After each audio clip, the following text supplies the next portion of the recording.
My name's Joe Hagan. I'm professor in the political science department, and I work on the academic part of the program.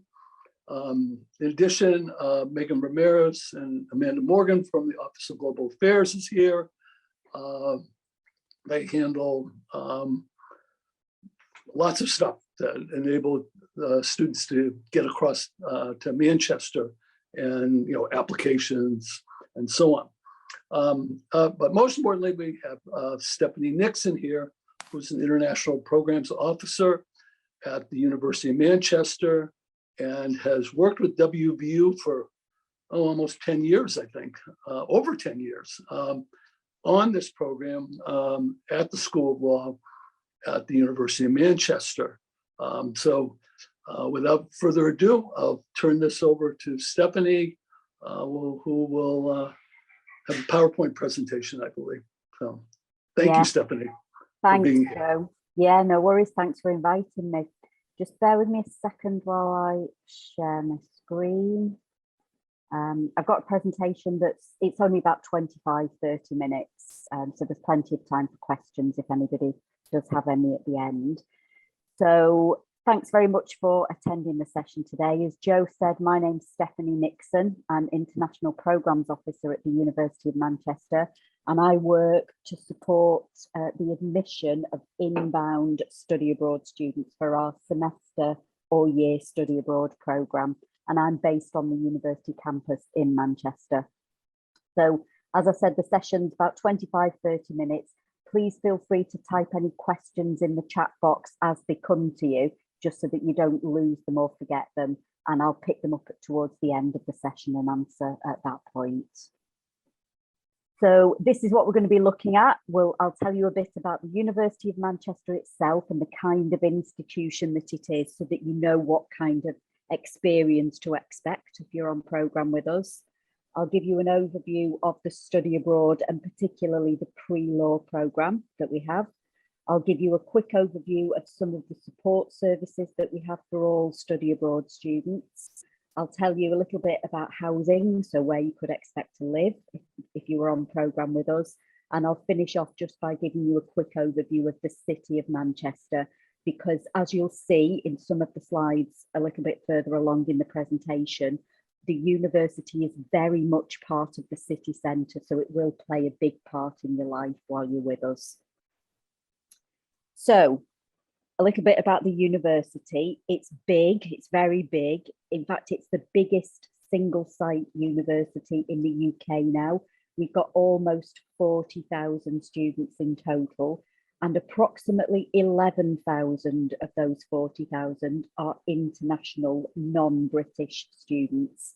And of those 11,000 international students, approximately 1,000 are study abroad students doing exactly the same kind of programme that you would be doing if you joined us from WVU. We get typically students from around 40 different countries every year on our study abroad programme, just for a single semester. So it's quite a diverse study programme. As well as being the biggest university in the UK, the University of Manchester is also the most popular and most oversubscribed university amongst British students. So for some of our courses, for example, for every one place available, there are 100 applications. So it's the place that British students want to go to study. So it's competitive entry. So if you do apply and you are accepted onto the programme, that is something to be very proud of. We've invested more than $1 billion or the equivalent over the last 10 years or so, basically in providing some really outstanding learning facilities for students. And you'll see some brand new state-of-the-art high-tech buildings right alongside some of the more traditional Victorian architecture, like the image that you can see on screen. And we've got altogether more than 1,000 different undergraduate degree programmes. Now, you wouldn't study a full degree programme with us, but the reason I mention the number that we've got is because it means there are more than 10,000 individual course units that you'd have available to choose from to construct your semester or year study program with us. It's a historic university, so it's the university where the nuclear age was born, essentially, because it's where Ernest Rutherford did all his pioneering work that led to the splitting of the atom on our campus. It's where the computer revolution started, and the world's first computer was invented in 1948. And lots of cutting edge scientific and technological developments continue right through into the 21st century. And there's lots of work going on a material called graphene at the moment on our campus. And graphene is the lightest material that's ever been known. It's 1 atom thick, so incredibly light. And the expectation is in the coming decades, it will completely revolutionize material science just because of its lightweight and durability, really. We've got 25 Nobel Prize winners on our past and current faculty and student body. And internationally, we're ranked as number 35 in the world, number 5 in the UK. So you should expect that it will be a serious academic experience for you. But it is worth it because a transcript from the University of Manchester would tend to be recognised all around the world. So the study abroad programme, as I mentioned, we have around 1,000 students a year that are doing this kind of programme where they just spend 1 semester or 1 year with us. It is an undergraduate programme only, and we can accept students for the fall semester, the spring semester, or a full year, and the year can be an academic year from September to June, or a calendar year from January to January, just depending on the course units you want to take, when they run, and how it fits best with the structure with your degree programme back at WVU. To be eligible for the programme, you must have an overall cumulative GPA of at least 3.0. And you must also be an official nominee, if you like, of WVU. So you route your application initially through Amanda and her team. And then once that's all sorted, then you submit your application to Manchester after that. All students on the programme must take 50 or 60 UK credits per semester. And all of our or the majority of our courses carry either 10 or 20 UK credits. So the number of courses you take doesn't matter to us. So some students might pick all 10 credit courses. So they take 6 different courses with us in the semester, whereas other students might happen to pick all 20 credit courses. So they only take 3 different courses with us.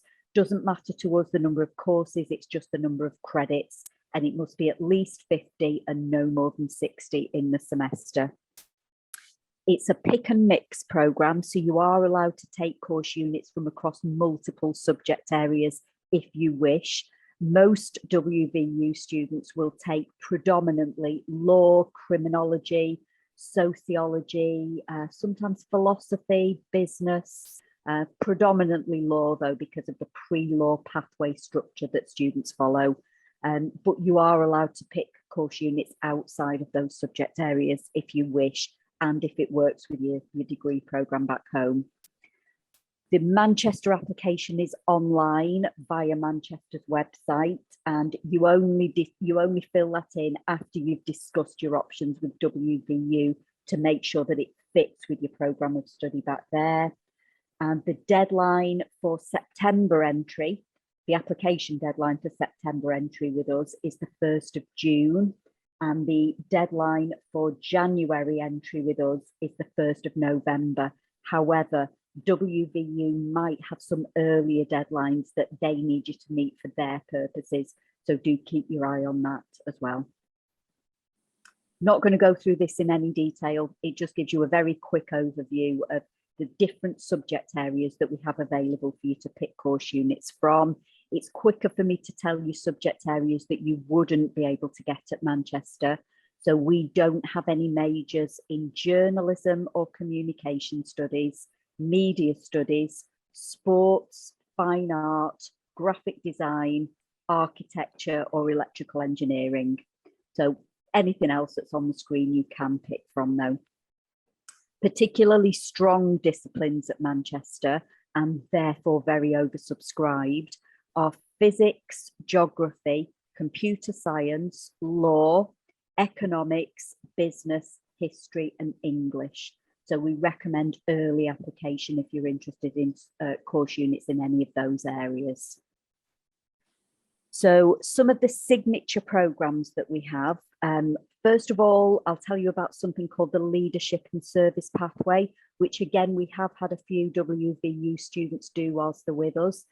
Basically, it's an academic credit-bearing course unit that's on the subject of global leadership. So it usually carries 10 credits for the semester, and it covers things like corporate social responsibility, sustainability, business ethics, global leadership. So it's really good for anybody that wants to go into that kind of corporate global leadership role. But running alongside it is a non-academic track, which is a period of community engagement or service learning out with a community organisation outside of the university. So it gets you involved in the Manchester community, as well as providing a specific leadership taught course unit. We also have the pre-law pathway, which is popular with WVU students. And I'm not going to say too much about that now because I've got the next slide, which will tell you more about it. The other thing I just wanted to mention is that it's possible for probably about 75% of our courses for students to leave us at the Christmas break and not return for the standard exam and assessment period that runs throughout January. Law does permit it. In fact, most humanities subjects will permit students to be assessed early. And it's allowed if WVU semester 2, so the spring semester, starts before Manchester's semester 1 has officially ended. So that's quite easily facilitated. So this is the pre-law programme. So it tends to be popular with US students or with students from US institutions who are majoring in subjects like international relations, political science, philosophy, history, economics, and so on. And the structure of the programme with Manchester is that you would take the majority of your course units from law or criminology. And I've just put some of the course unit titles on the screen. It's not an exhaustive list, but it just gives you an idea of some of the different course units you could pick. But you can pick one unit from outside of those subject areas as well. And if you have a look on our Study Abroad website, you can see syllabus descriptions for course units in all the subject areas that were on the previous but one slide. So if you did want to have a look at some politics course units, international relations, business, and so on, you can do that on our website. I will just mention at this point, and in fact, Joe might want to say more about it when we come to the end of the session, but a particular feature of the partnership that Manchester has with WVU is that we've been very fortunate to have students be the recipients of something called the Barnett Scholarship, which is supported by Hank Barnett, who's an alumnus both of WVU and of the University of Manchester. And he does support some scholarships for students, but I'll leave it at that for now because I think Joe might pick that up at the end of the session to explain in more detail how that works, who's eligible, and so on. So just to give you a quick overview, I'll run through this slide fairly quickly. This gives you an indication of some of the support that we have in place for study abroad students, given that we're such a big institution. I did just want you to be clear that there's lots of support available. So I'm in the International Programmes Office and we're the home school, if you like, for all study abroad students. So we're the first port of call. So any questions about anything, students can come to our office first and we will signpost them to specialist services if required. We offer a service, it's an online text-based service, like an SMS or an app-based service, which is called the Virtual Travel Companion. So the minute a student leaves their house in the US to go to the airport, to get on a flight to Manchester, you can be in text contact with us to say, this is where I am, this is when I'm due to arrive, my flight's been delayed, what do I do? So there's that online real-time text support for you. We also offer an orientation and induction program, whether you're studying with us in the fall semester or the spring. So that just helps you get settled into the university and the city. We have staff who live in university residences called Res Life, and they're an amazing source of welfare and pastoral support in your housing. We also have a layer of academic support for all study abroad students through academics who hold the title of visiting student officer, and they are there to answer any questions you might have about your academic work. So law, for example, will have an academic, Margaret Cunningham, who is the VSO, who can answer all questions about law. We encourage all students to join something called the International Society, and that's a great way to meet other people and to get to see all around the UK really inexpensively, because they run loads of trips and excursions every weekend. So a great way to see more of the UK if you want to do that. We also run something called the Global Friends Mentor Scheme, which is where we match you as an incoming study abroad student to one of last year's outbound students. And we put you in touch before you even leave the US, so that at least when you arrive in the UK, you know one person, you have one friend. You're fully registered University of Manchester students while you're on programme, so you can join any clubs and societies that are run through the Students' Union. So if you like a particular type of music, for example, there'll be a club or society for that, or any clubs and societies that are run through the Athletics Union. So if you like a particular sport, you can join a sports team through the Athletics Union. And you can also make use of all the university's central welfare support services. So, for example, the Disability Advisory Support Service, Counselling and Mental Health Service, and School Welfare Support Services as well.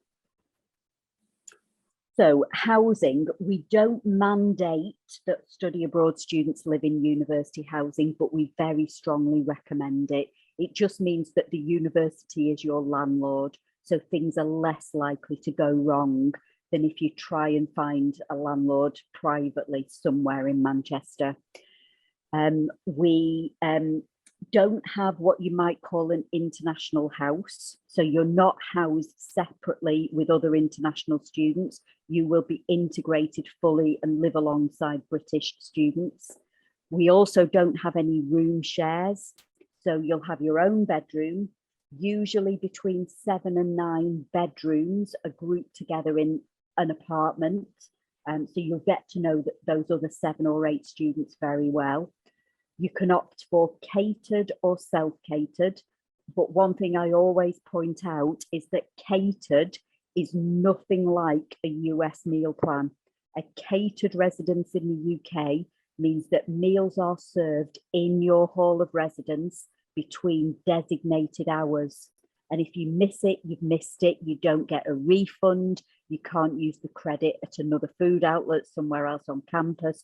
So it's not flexible. So most study abroad students will opt for self-catered, where you can cook for yourself. The furthest away from campus you could possibly be housed is about 1.5 miles. It takes about 7 or 8 minutes on the bus, and there are buses every 10 seconds from the housing complex up to campus. It takes about 30 minutes to walk, so still, within walking distance. When you apply for your housing online, which is a separate additional online process after you've received an offer for the main programme from us, when you do that separate housing application, you can list up to 3 different halls of residence that you want to be considered for. And you can go on the Accommodation Office website and do a filter. So you can filter out the features, if you like, that are important to you. So you might want a quiet residence, for example, so you can select, so you can see what's the most appropriate for you. I will just say that the majority of students who live in university housing are first years. So if you're joining us in your third year, which is quite typical for study abroad students, the people you'll be living with might be a couple of years younger than you.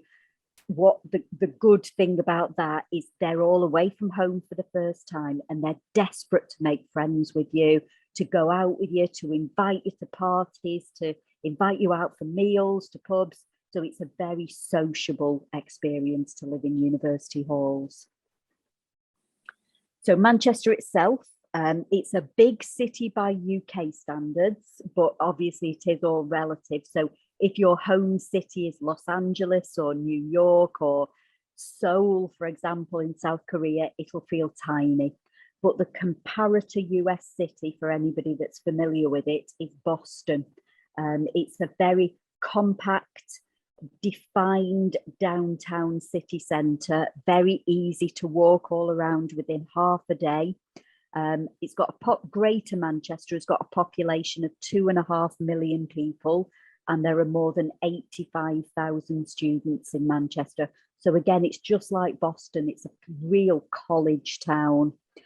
40 different languages are spoken in the city of Manchester, and it's famous for sport. So we've got Manchester United, famous for music, so lots of really well-known bands started in Manchester, and there's still an amazing live music scene in the city.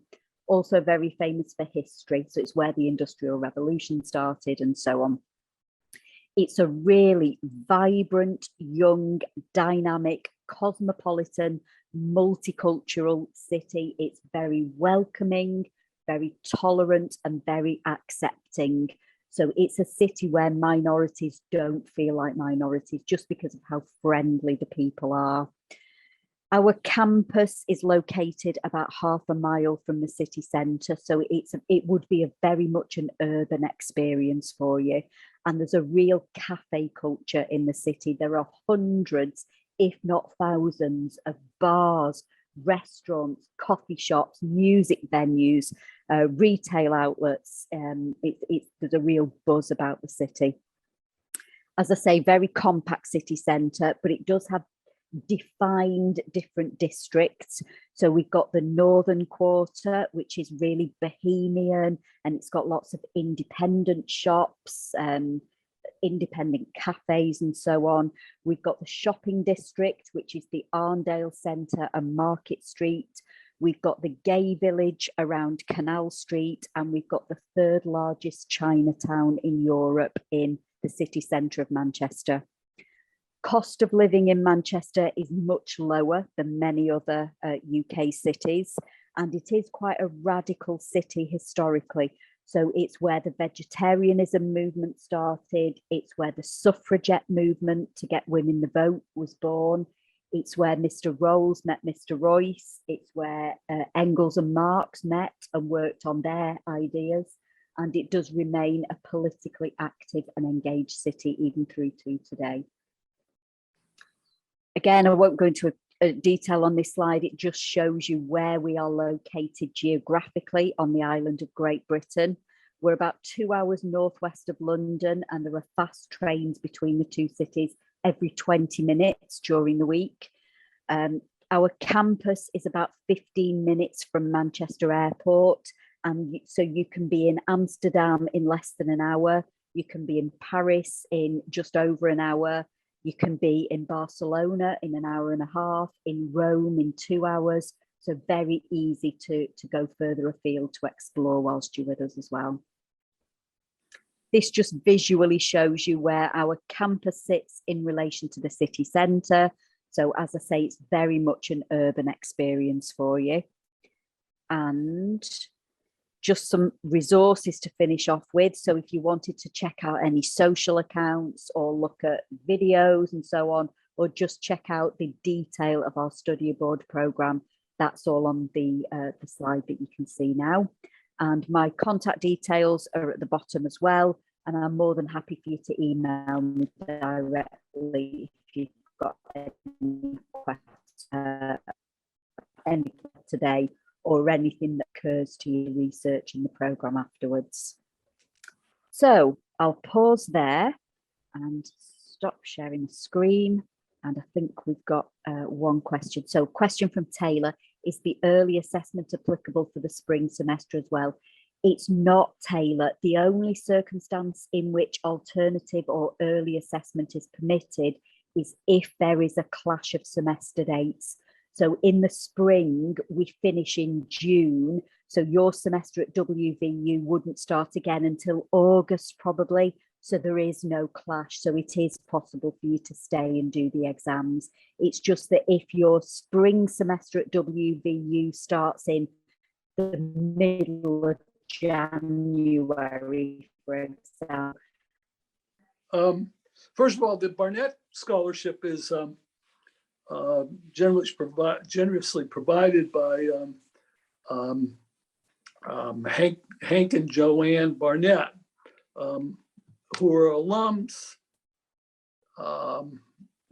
attended WVU in the 1950s and then went on to distinguished careers.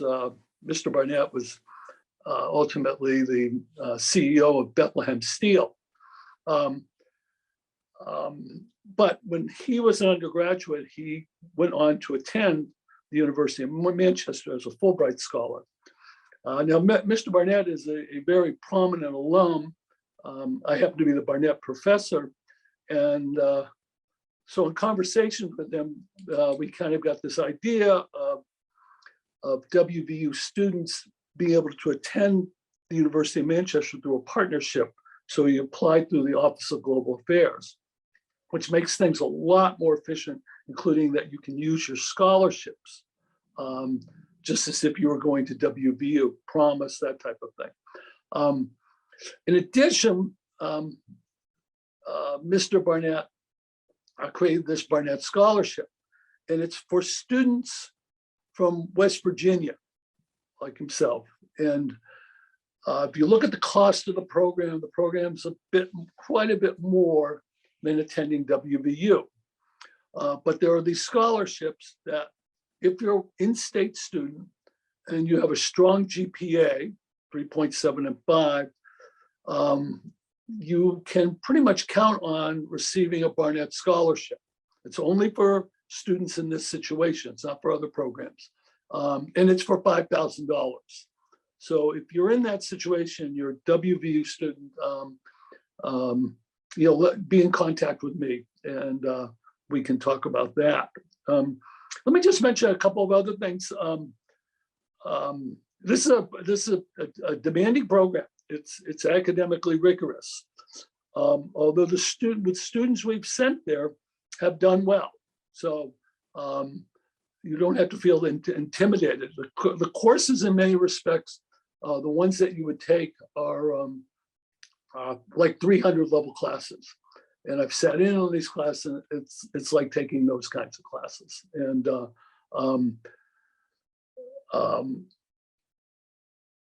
but the other thing is that the classes have a format of what you'd expect in graduate school or in law school.